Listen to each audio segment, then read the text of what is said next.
Welcome to Chalk Talk, Danville Public Schools weekly news magazine. I'm Diane Locker, your host. First thing I want to do is welcome you to a new school year. This is the 15-16 school year. One of the things that we love to do in the first of the year is make sure you meet new employees. This year we have a very special new employee, and we're going to spend today's show talking with that new employee, and I think you're going to be interested because this is our new superintendent, Dr. Stanley Jones. And Dr. Jones, welcome to Chalk Talk. Thank you. And welcome to Danville. Thank you very much. Welcome to Danville Public Schools. Thank you. I'm glad to be here. One of the things I want to do in the first half of the show is I want to talk about you. This is your time to brag and to talk about what you've been doing, and I'm going to go all the way back to that child. Okay. Now, you're not what I would call a Danville local, but you are what I would call an area local. Absolutely. You know something about this area because Roanoke, is that where you're from? Exactly. I grew up, was reared in Roanoke, Virginia. I've spent the majority of my life actually in Roanoke, Virginia. I'm from a family of 4 boys, and I'm the only person among my siblings who never left the state. Now, are you the youngest, the oldest, the middle? That's a great question. I am actually a twin, so there's 4 of us. So You're a twin? I'm a twin. So my oldest brother is 3 years older than me. I have a brother that's 2 years and 10 days older than me, and then I have a twin who's 15 minutes younger than I am. He's a social worker in Roanoke City. So you're the oldest? I'm the oldest of the twins, yes. Okay. Now you say you're the only one that remained in Virginia. That never left Virginia. Never left Virginia. My other 3 siblings at times have done work outside the state, but I've never left the state of Virginia. Okay. So. And I consider the Roanoke area part of our area. Absolutely. Part of our news viewing area, yes, too. So I'm going to consider you a local around here. Well, I appreciate that. I like to be thought of as a local. We had some conversations earlier, and I was talking about some of our schools and things, and what led me to believe that I consider you one of our area locals is the fact that you knew so much about George Washington High School from the time you were a child, not just now. Right. Well, the main thing I remember about George Washington High School when I was a child was really athletics. They had an impeccable reputation, particularly in basketball. And I don't remember if it was at that time, this would have been the mid to late 70s, where they had teams that made it to the state finals. And I remember talking to my friends who were in high school. I wasn't in high school until the mid 70s, but I remember talking to my friends, and I had an older brother who they referred to as G.W. Danville. And that's how I remember the name, G.W. Danville. And then these significant athletes and the pride and the success of that. So I never recall ever being at George Washington High School when I was a child, but they had a reputation that was, they were very competitive, is what I remember. They had a statewide reputation. They sure did. Not only for basketball, but football too. Exactly. State championships, yes, and things. So. When you walk into GW now as superintendent, do you think back? I do. I do think back I'm intrigued because of what I remember about the reputation. And as I enter this year, obviously, I still have that sort of mindset of GW as I walk into the school this year. So I'm excited about the opportunity to actually experience, an event at George Washington High School, because I've never done that. I just know about the reputation. Now, you went to, and we talked a little bit earlier, I believe you went to a Catholic school. Yes, I did. For elementary? Well, actually, kindergarten through 12th grade. Okay. All the way through. So you have, basically, that's a private school background. That is a private school background. My story's a little interesting. My father relocated to Roanoke, Virginia. He was originally from Asheville, North Carolina. So he's moving north, as many African Americans were at that time, looking for work. In Roanoke, he runs into a classmate at the Black Hospital, which is Burr Memorial Hospital. And my father had been, as a young man, had been someone who was diagnosed with tuberculosis before they found a cure for it. And when he was hospitalized, there was a Catholic priest that prayed with him. This was in Philadelphia. And he converted to Catholicism. So as he's looking for work, moving from south to north, and lands in Roanoke, and finds a job at the hospital, Burr Memorial Hospital. Right down the street from Burr Memorial Hospital is a St. Gerard's Catholic Church. So my father joined St. Gerard's Catholic Church. Schools at that point were not desegregated, so he enrolled us in kindergarten at St. Gerard's Catholic Church, and then we just continued all the way through at Roanoke Catholic High School. So I'm a graduate of Roanoke Catholic High School, class of 1979. Okay, now sports. If you were interested in what was going on over here at GW, were you involved in sports and things? I was involved in sports. I was involved in basketball and football. I actually my oldest brother was actually a Division I athlete. He was recruited and played at Appalachian State. So all four of us were athletes, but mostly basketball and football. And again, those were the things we were involved in as young people. Okay. And that's why I recall George Washington, because I know that they had a very prominent football and basketball program. Okay, you get out of high school. What happens then? Well, another interesting sort of phenomenon. There's four of us in college at once. So my oldest brother is at Appalachian State. I have another brother at Duke. I'm at Radford, and I have a twin brother at the community college. So there are four of us in college at the same time. So I made the decision. Your poor parents. Well, I made a decision to stay local because my parents had a modest income. So I decided, well, a couple things. First of all, I knew that I had to go to college. We didn't have discussions about that in the Jones household. That's what was going to happen. It was an expectation that you were going to move out of the house. Yeah. and that's the only way you're going out. And then moving out, there were limited options: military, work, or college. And for me, it was college. So I decided to stay local. Initially, I was going to pursue a career in medical technology as a medical technologist. Now, that's what your father did. That's what my father did. And so that's where your ideas for that came from. So I had an affinity for science. I really love science. And so I knew that that's what I wanted to do. And so I enrolled at Radford University as a med tech major, and then realized in a conversation with my father, my dad said to me one day, he said, "Son, I don't see you in a lab. You're a people person. I don't see you in a lab all the time." And I said, "You know something, Dad, you're right." So at that point, I switched to biology because I still love science and secondary education. So I decided to go to change into teaching. And I knew that, I've known for a long time that my skill was in working with young people. I just did not know how I would end up working with young people. But I've always related to young people well. I always felt like that was my purpose on being on the planet, was to really serve in some capacity. And so I kind of discovered the match in college, that I really should be in a teaching and learning kind of field. Did you start out wanting to do secondary? I did. I guess so, with that subject, biology. Yes, I did. No. And now when I graduated, I actually had an opportunity to teach in Rocky Mount, Virginia, Franklin County. I had a job offer in Delaware teaching, but ironically, I was also offered a job as an admissions counselor at Radford University. So as an admissions counselor, I could recruit college students to come to college. So I was intrigued by that idea. So instead of going into teaching, I took the position as an admissions counselor, and I worked in the admissions office at Radford University. You must have gone on, though, and done some graduate work. Well, I did go and do graduate work. While I was at Radford University, I thought, well, since I'm here, I might as well continue my education. So I pursued a master's in guidance and counseling. And so I finished my master's degree in guidance and counseling in 1987. And then as a result of that, I was offered a position in student affairs at Radford University. And my title was Coordinator of Special Student Services. So I worked with, at that time, services for handicapped students. Disabled students was something that was beginning to occur on college campuses. Something, leadership or services for non-traditional students was also sort of something that was happening on college campuses. So I served disabled students, commuter students, because Radford was a residential campus. So I worked with our commuter students, and I worked with special populations at Radford University. I did that for 3 years. Let me ask you something. Biology. But you said you did graduate work in counseling. Yes, sir. Yes, ma'am. All right.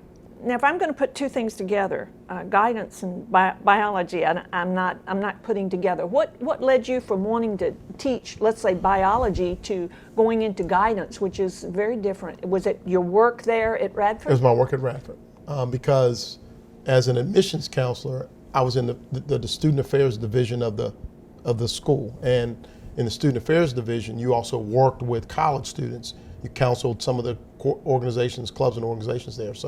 So at that point, I had decided my career was going to be in higher education in student affairs. So that's why I made the switch to guidance and counseling. guidance and counseling enabled you to work not only K-12 as a counselor, but also in higher education. So I pursued guidance and counseling with the idea that I was going to continue to work in higher education. Now, can I explain to you why I shifted from higher ed to K-12 ed? Yeah. I didn't feel challenged. I felt like most of the students that I was working with on the college campus were going to be successful. I'm glad you brought that up because I'm looking for that transition Yes. from working at Radford into, and I know you've had a lot of experience working in the schools, in the public schools, but how did that because it's usually the other way around. Well, there were two things that took me away from Radford University. The first was I didn't feel challenged. The second was love. My wife my fiance at that time had taken a job at University of Richmond. Ah. I was in Radford. I took a job in Lynchburg for a short stint, and then there was an opportunity in Williamsburg, James City County Schools to work in central office. The position was entitled Minority Achievement Coordinator. What had happened in Williamsburg was experiencing a disparity in the performance of the minority students and the majority students. And so I took a job in Williamsburg, and at that time there was a state assessment called the Literacy Passport Test. You may remember that. That's a good one. So my role in Williamsburg was I was coordinating remediation, intervention, and summer enrichment programs for students who had been struggling. So if students had been struggling, we put together remediation and intervention programs for those students. If students needed to extend their learning, we put together summer enrichment programs. So I did that in collaboration with William and Mary. So there was a partnership between Williamsburg, James City County Schools and William and Mary. So through some grants, we were able to put these programs in place. So I worked in central office in Williamsburg, James City County Schools for 4 years. And then during that tenure, the superintendent at that time came to me, and this is when alternative education was becoming sort of a big phenomenon. And so she came to me and said, would you be interested in working in alternative education? Superintendent did. And I said, no, I don't want to do that. Well, she kept asking. And eventually I said, well, sure, I'll give it a shot. So we had an alternative education program there, which was really for students that needed a smaller setting and students who may have struggled with behavior issues. So, and that's pretty much still the definition of alternative education. Still, that hasn't changed. Has not changed much. But the program in Williamsburg at that time had been floundering.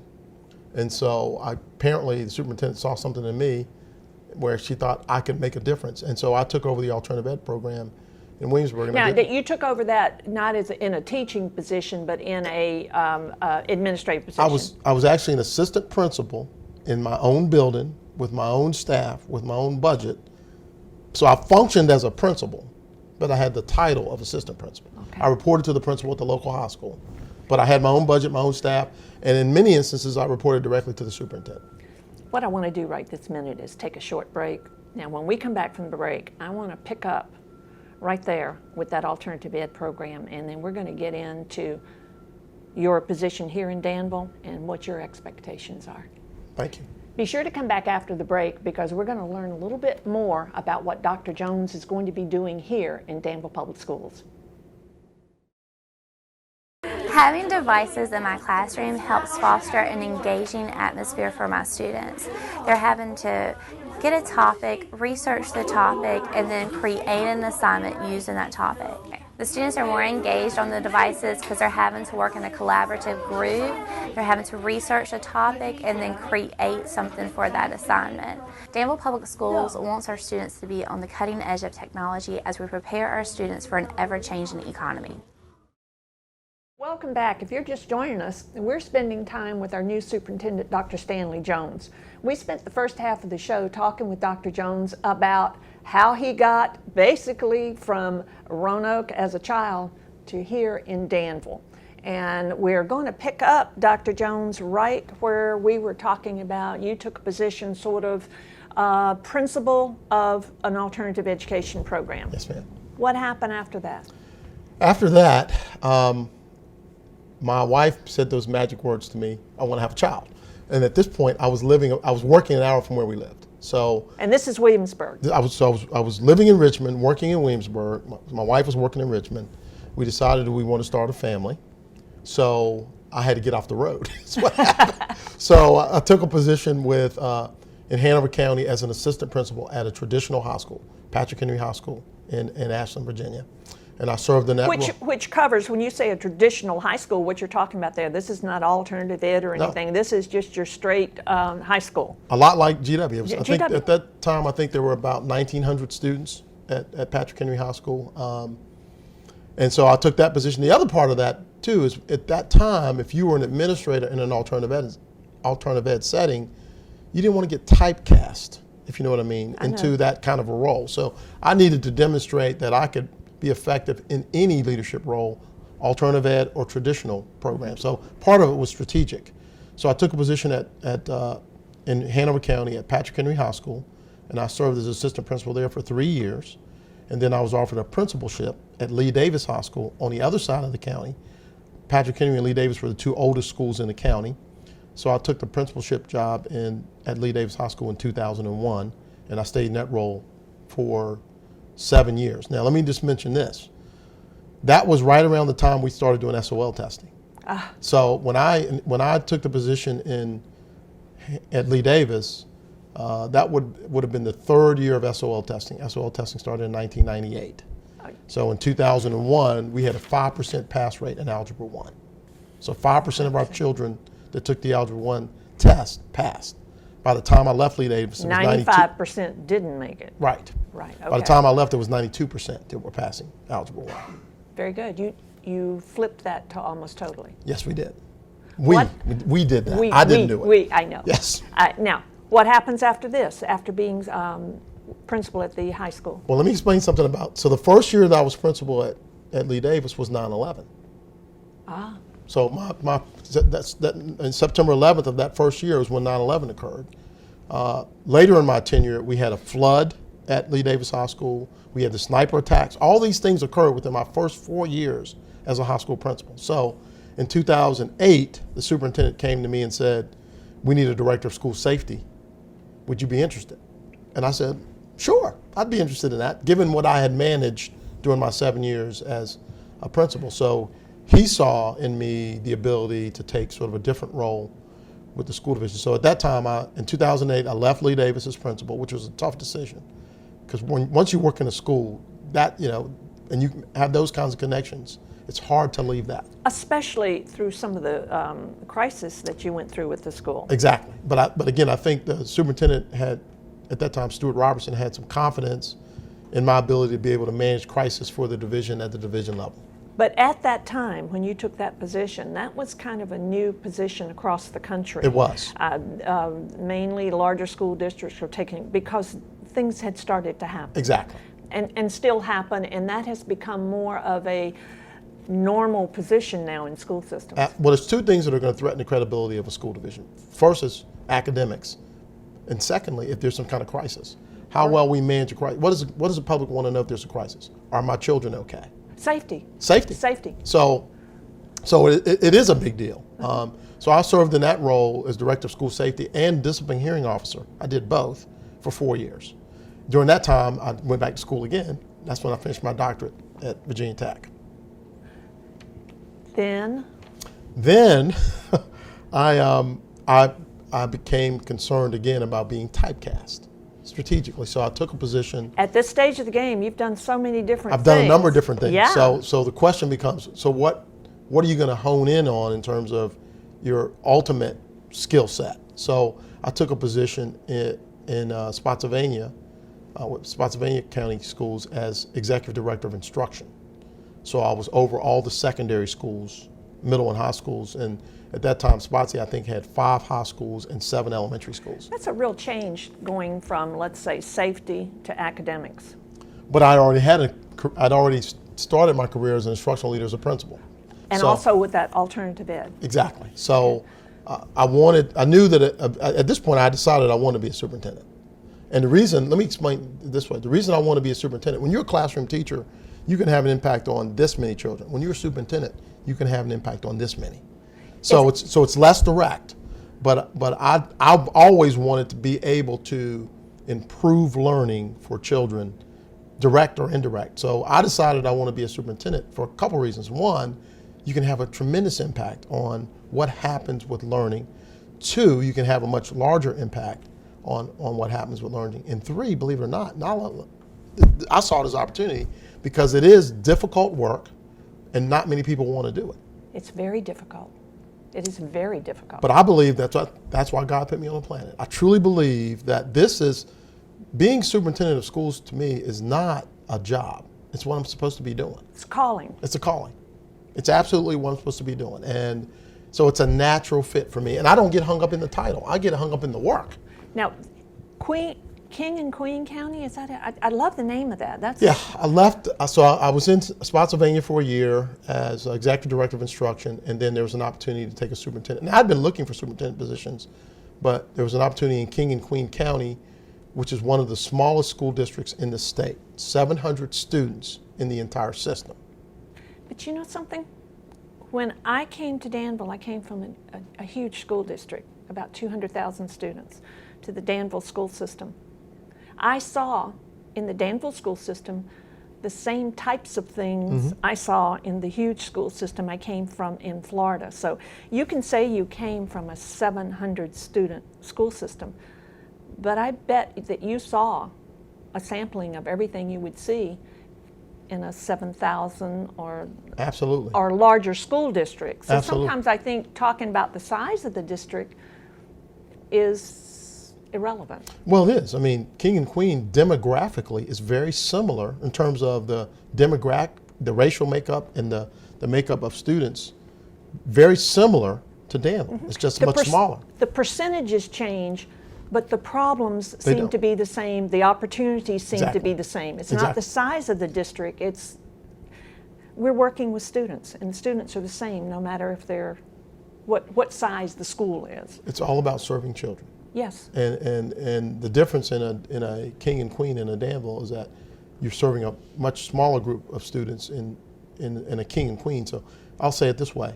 In King and Queen, I went to every classroom every week because I could. You might not be able to do that. I won't be able to do that here, but I can go to every school every week. Yes. And so so there's still this opportunity to be able to touch and see and feel what's happening in our schools and influence it. Okay. Where now? You've come from King and Queen, and what we're getting ready or just transitioned into is Danville and your superintendency in Danville. It is quite obvious from our conversation, the first half of the show and here, you've had a full range of experience. Alternative ed, academics, safety, principalship, superintendency, those things. Your experience is there. You came here, and as we talked previously, I asked you, I said, what are you going to do the first year? And you said to me, well, I started 6 months ago. And if you remember when we were talking, I said, but it really starts for you when the kids come back. Correct.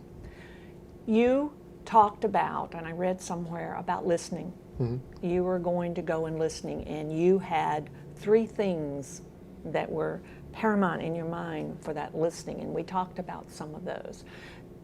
Talk to me about that, about when you go out, I can say to anyone, I'm going to listen. Mm-hmm. What am I listening for? What were you listening for, and who were you listening to? Well, I spent the 6 months coming down about once, twice a month, meeting with about half of the people I met with were people in the business who were not directly connected to the school, but business leaders, community leaders, and about half of the folks that I met with were people who were in the school division. And I asked really 3 questions. What are Danville Public School strengths?